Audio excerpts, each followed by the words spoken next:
The greatest of all time ട്രെയിലറൊക്കെ നല്ല disappointment തന്നെയാണ് തന്നിരുന്നത്. സോ അതുകൊണ്ട് യാതൊരു പ്രതീക്ഷയില്ലാണ്ട് എന്താണ് വളരെ ലോവസ്റ്റ് ആയിട്ടുള്ള എക്സ്പെക്ടേഷൻസ് വെച്ച് തന്നെയാണ് പോയത്. സോ അതുകൊണ്ട് തന്നെ പടം കാര്യമായിട്ടുള്ള ഇമ്പ്രസ് ചെയ്യാനോ അല്ലെങ്കിൽ വളരെയധികം ഡിസപ്പോയിൻമെന്റോ എന്ന് പറയാനില്ല. ആസ് യൂഷ്വൽ ബോംബാണെന്ന് തന്നെ വിചാരിച്ചു പോയത്. അതുപോലെ തന്നെയായിരുന്നു പടത്തിന്റെ എക്സ്പീരിയൻസും. ഈ സിനിമയ്ക്ക് ഇടാൻ പറ്റിയിരുന്ന പേര് ഗ്രേറ്റസ്റ്റ് ഓഫ് ഓൾ ടൈം ആയിരുന്നില്ല എന്ന് തോന്നി. മകനെ തിരുമ്പി വാങ്ങുക അല്ലെങ്കിൽ മകനെ മടങ്ങി വരൂ എന്നുള്ളതായിരുന്നു. കാരണം ഒരു മിഷനുമായി ബന്ധപ്പെട്ട് പോകുന്ന വിജയുടെ ആ ഒരു ഗ്യാങ് ആൻഡ് ആ ഒരു ടീമിന് സംഭവിക്കുന്ന ചില കാര്യങ്ങളും ആൻഡ് പിന്നീട് ഉണ്ടാവുന്ന സീരീസ് ഓഫ് ഈവൻസും വിജയുടെ ആ യങ്ങർ വേർഷന്റെയും അച്ഛൻ ക്യാരക്ടറും തമ്മിലുള്ള ഒരു കോൺഫ്ലിക്റ്റ് ഒക്കെ അങ്ങനെ പറഞ്ഞുകൊണ്ടാണ് സിനിമയുടെ സ്റ്റോറി പോകുന്ന. ട്രെയിലർ കാണുമ്പോൾ നമുക്കറിയാം. പക്ഷെ വെങ്കട് പ്രഭുവിനെ സംബന്ധിച്ചിടത്തോളം ഇപ്പൊ അദ്ദേഹത്തിന്റെ എല്ലാ മൂവീസും ഞാൻ കണ്ടിട്ടില്ല, കുറച്ചൊക്കെ പടങ്ങളെ കണ്ടിട്ടുള്ളൂ. ഇപ്പൊ ലാസ്റ്റ് ഇറങ്ങിയ മാനാടായാലും വളരെ ഇൻട്രസ്റ്റിംഗ് ആയിട്ടുള്ള ഒരു ടോപ്പിക്കിനെ വളരെയധികം നമ്മളെ കാണുന്ന ഒരു ഓഡിയൻസിന് എത്രത്തോളം എൻഗേജിങ് ആക്കണോ അതുപോലൊക്കെ ചെയ്തിട്ടാണ് കൊണ്ടുവന്നത്. ആൻഡ് അങ്ങനെയുള്ള ഒരുപാട് ഡയറക്ടേഴ്സിന് വിജയിലേക്ക് വരുമ്പോൾ അല്ലെങ്കിൽ അദ്ദേഹത്തെ വെച്ചിട്ടൊരു സിനിമ എടുക്കുന്ന സമയത്ത് എഴുതുന്ന സ്ക്രിപ്റ്റിന്റെ മഷി തീർന്നു പോയ പോലെയാണ് തോന്നുന്നത്. കാരണം ഇതിലും അതെ എന്തൊക്കെയോ കാട്ടിക്കൂട്ടി വെച്ചിട്ടുണ്ട്. ഞാൻ പറഞ്ഞല്ലോ, കാരണം വളരെ ഇപ്പൊ ട്രെയിലർ ആയാലും കാര്യമായിട്ടതൊന്നും സംഭവത്തിൽ ഉണ്ടായിരുന്നില്ല. ഇതൊക്കെ തന്നെയാണ് ഉണ്ടാവുക എന്ന് നമുക്കറിയാം. സോ അതുകൊണ്ട് വളരെ എന്തെങ്കിലും ആയിക്കോട്ടെ എന്നുള്ള മൈൻഡ് സെറ്റിലാണ് ഈ പടത്തിന് പോയതും. പടം കണ്ടു കഴിഞ്ഞപ്പോ ഡിസപ്പോയിന്റ്മെന്റ് വലിയ കാര്യമായിട്ടൊന്നും ഉണ്ടായില്ല. ഇതൊക്കെ തന്നെയാണ് ഉണ്ടാവുക എന്ന് അറിയായിരുന്നു. പക്ഷെ കാട്ടി വെച്ചിരിക്കുന്നത്, കാരണം ഇപ്പോ വിജയിനെ സംബന്ധിച്ചിടത്തോളം അദ്ദേഹം ഒരു ബ്രാൻഡാണ്. കാരണം ആളെ വെച്ചിട്ട് ഇപ്പൊ ഏതൊക്കെ മൂവി എടുത്താലും ആ ഒരു മൂവി എത്ര negative review or mixed review വന്നാലും എങ്ങനെ ഒരു നല്ലൊരു ബോക്സ് ഓഫീസ് കളക്ഷൻ കിട്ടുന്ന ഒരു ആക്ടറാണ്. ഇപ്പൊ ലാസ്റ്റ് ഇറങ്ങിയ ലിയോ ആയാലും അതിന്റെ റിവ്യൂല് ഞാൻ പറഞ്ഞിരുന്നു. കാരണം ഫസ്റ്റ് ഹാഫ് ഒക്കെ നല്ല രീതിയിൽ ഡെവലപ്പ് ചെയ്ത് വന്ന് സെക്കൻഡ് ഹാഫിലേക്ക് കയറിയപ്പോൾ സ്ഥിരം ടെംപ്ലേറ്റിലേക്ക് കയറിയ അവസ്ഥ തന്നെയായിരുന്നു.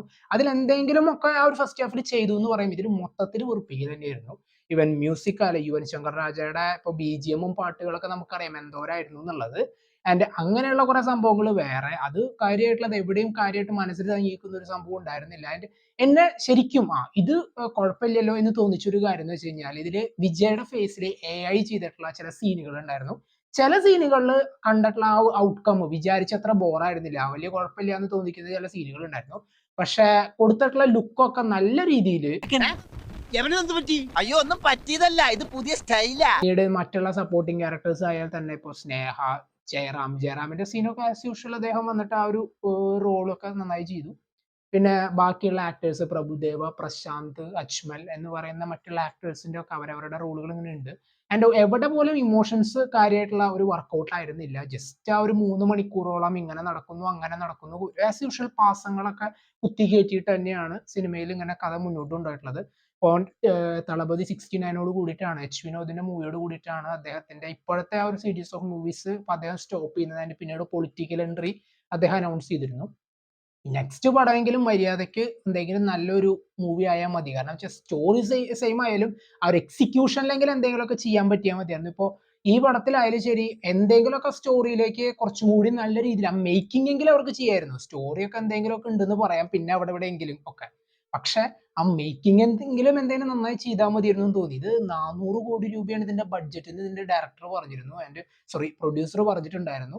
ഇതിൽ 400 കോടിയിൽ 200 കോടി വിജയുടെ റെമ്യൂണറേഷൻ ആണെന്ന് പറഞ്ഞു. ബാക്കി 200 കോടിയും ബാക്കിയുള്ള ആക്ടേഴ്സിന് കൊടുത്താലും ബാക്കിയുള്ള സംഭവങ്ങൾ എന്താണ് തട്ടിക്കൂട്ടിയേക്കണത് എനിക്ക് മനസ്സിലാവില്ല. കാരണം എവിടെയൊക്കെയോ എന്തൊക്കെയോ കുത്തിക്കയറ്റി വെച്ചിട്ട് ക്ലൈമാക്സ് ഒക്കെ വൻ കോമഡി ആയിരുന്നു. വൻ കോമഡി എന്ന് വെച്ചാല് എന്റെ പൊന്നോ, കാരണം വെങ്കട് പ്രഭുവിന്റെ സ്ഥിരം റെഫറൻസുകൾ ചെന്നൈ സൂപ്പർ കിങ്സ്, അതുപോലെ തന്നെ തല റെഫറൻസുകൾ അത് ഇത് എന്നൊക്കെ പറഞ്ഞു കഴിഞ്ഞാലും ഒക്കെ പലയിടത്തും നല്ല രീതിയിൽ പാളിപ്പോയി. കാരണം എന്താ വെച്ച് കഴിഞ്ഞാൽ തിയേറ്ററിലൊക്കെ ആൾക്കാരുടെ ഒരു ടൈമിൽ ഇപ്പൊ ഈവൻ ടൈറ്റിൽ കാർഡൊക്കെ എഴുതി കാണിച്ച സമയത്ത് ഉണ്ടായിരുന്ന ഒരു റെസ്പോൺസ് ഉണ്ടായിരുന്നു. അതൊക്കെ ഒരു ടൈം കഴിഞ്ഞപ്പോൾ തന്നെ ഈ പറഞ്ഞ പോലെ ഈ ഫസ്റ്റ് ഹാഫിൽ ഇങ്ങനെ സ്റ്റോറി പോകുന്നുണ്ട്.